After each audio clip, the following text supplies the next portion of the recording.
বাংলাদেশ ও ভারতের পশ্চিমবঙ্গ উপকূলে দাপট দেখানোর পর উত্তরের দিকে সরে যায় ঘূর্ণিঝড় রিমাল।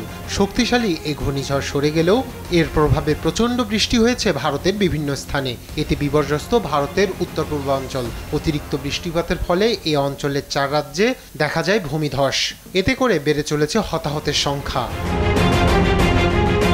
সবচেয়ে বেশি ক্ষতিগ্রস্ত হয়েছে মিজোরাম।